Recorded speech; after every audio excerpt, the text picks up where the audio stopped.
Human rights is, geez, that's a good question. Human rights. Oh, that's a tough one. Wow.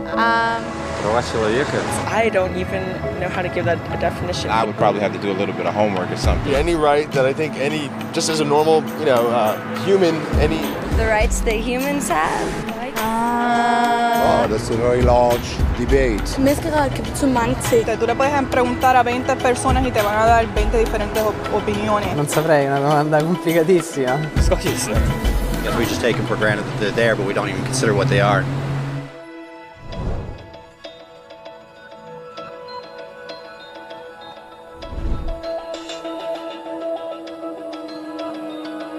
Human rights are the rights you have simply because you're human.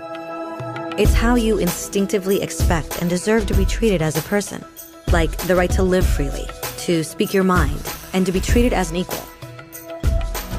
There are many kinds of rights. Most apply to a certain group. But human rights are the only ones that apply to absolutely everyone, everywhere.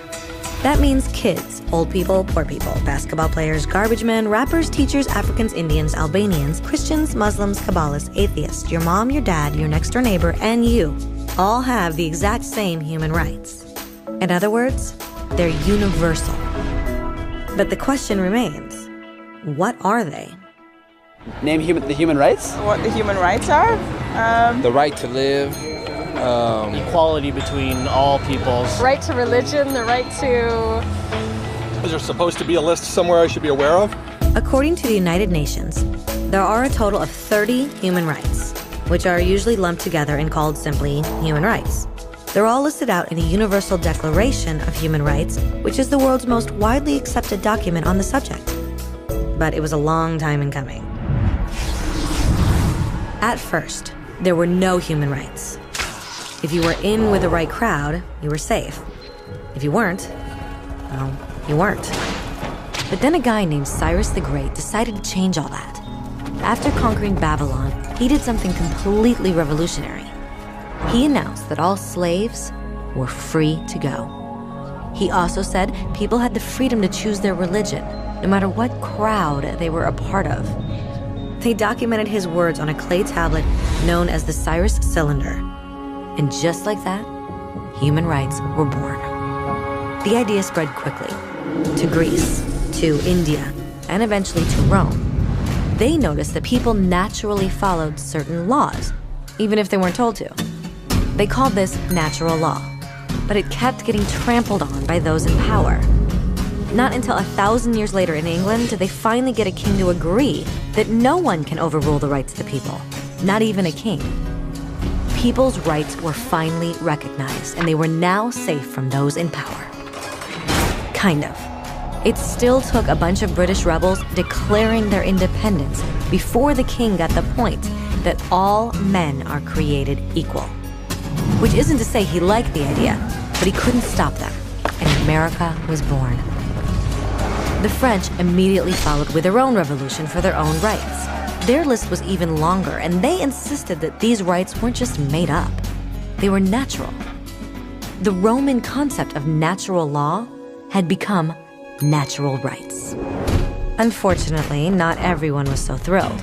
In France, a general named Napoleon decided to overthrow the new French democracy and crown himself emperor of the world. He almost succeeded, but the countries of Europe joined forces and defeated him. Human rights was again a hot topic. They drew up international agreements, broadly granting many rights across Europe. But only across Europe.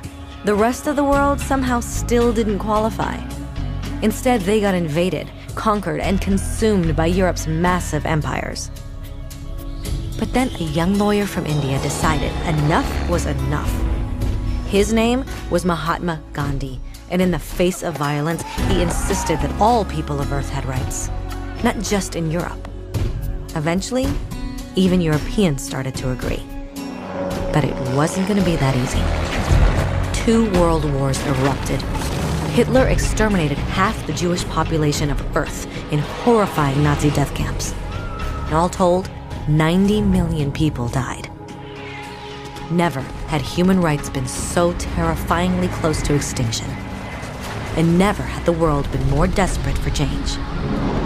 So the countries of Earth banded together and formed the United Nations. Their basic purpose was to reaffirm faith in fundamental human rights, in the dignity and worth of the human person. But what were human rights? Were they the proclamations of Cyrus, the natural laws of Rome, the declarations of France? Everyone seemed to have a slightly different idea of what human rights should be.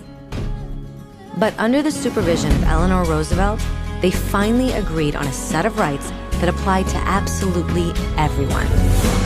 The Universal Declaration of Human Rights.